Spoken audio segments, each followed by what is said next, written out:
So I've spent a lot of time trying to figure out what I wanted my Captain America the First Avengers movie review to be about.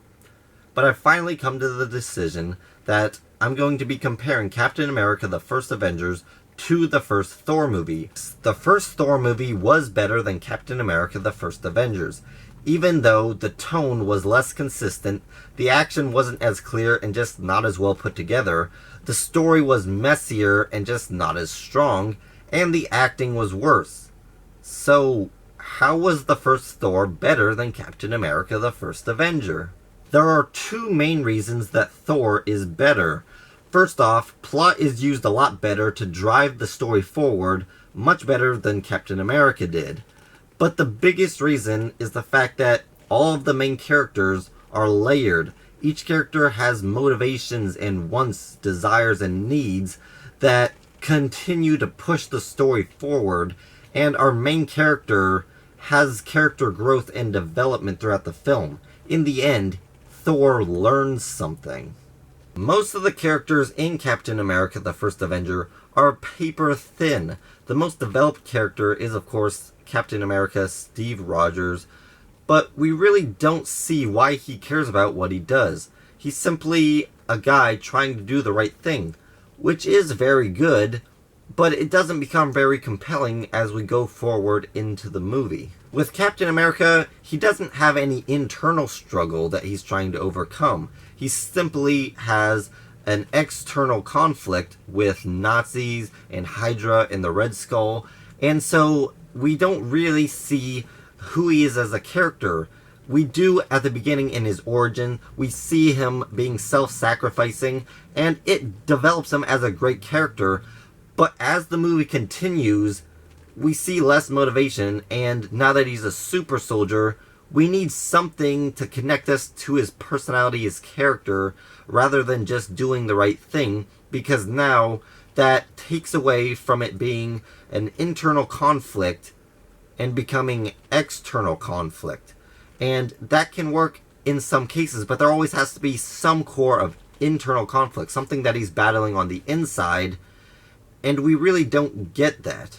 The characters in Captain America don't learn anything or further progress in the movie. We have our introductory scenes where the movie develops them as a character and we get mildly attached to them, but as the movie goes forward, we don't see any real struggle with our characters. They're just fighting Nazis and stuff.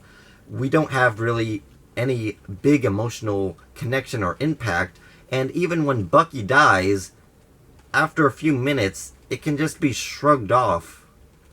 Steve's sacrifice at the end of the movie has the most emotional impact out of anything else in the whole movie, but it's still not enough, because the movie is relying on the fact that Steve and Peggy Carter have good chemistry and that we've spent time with them, kind of learning that they care for each other, and so when we see Peggy hurting, we hurt a little bit and feel that sorrow, but it's not enough because we really didn't see into our characters. We saw the chemistry, we saw all of the character development, but we didn't really see why they care for each other so much, or why he's making the sacrifice. Now, most of us would probably do the same thing. We would sacrifice ourselves for our country, but we all have our own reasons, but we don't see what his reasons are. There could have been like a scene maybe at the beginning or somewhere in there where it shows him either as a kid or as an adult being rescued by a patriot, or something that would connect us to the military and why he cares so much about protecting his country and serving his country. But we don't get that. We just see him doing what's right because that's who he is. And there's nothing wrong with that, but it's not very three-dimensional. It's so paper thin that it doesn't grasp us. We don't see like where this was built up there, where his sacrifice was so important. It's just another good act that he does in the movie. The main thing that separates Thor from Captain America the First Avenger is its villain. The villain of Captain America in the Red Skull is pretty terrible. His character has really no personal motivations or really any character development.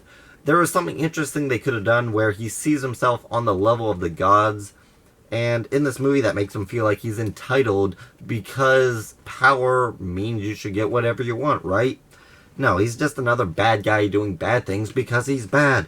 I really honestly hate characters like that. Sometimes they can work, but when you're making a character as big as the Red Skull, you need a lot more than that. He's pretty much just an evil version of Captain America with less character development.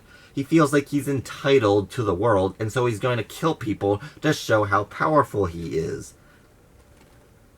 It doesn't really make sense. He's just a big Nazi overlord with lots of strength and power, but no character development or personal understandable motives. He's honestly just a bratty, big German soldier.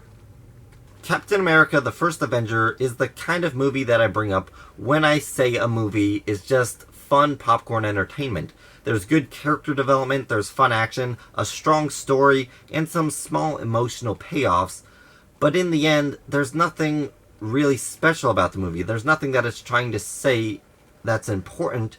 It's just entertainment. It gets you connected to the characters enough, but not enough that it really emotionally impacts you, and almost makes it forgettable.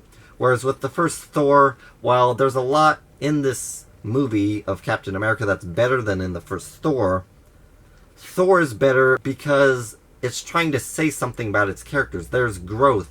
There's a message. There's something to be learned here. There's reasons that our characters do what they do, and that makes it so much more powerful and interesting. In the end, I give Captain America the First Avenger a 75% in quality, a 73% in enjoyment, for an overall score of 74%. Thanks everyone for watching. Please like, comment, and subscribe, and hit that notification bell to help you be on the lookout for more videos from Luke Filmboss.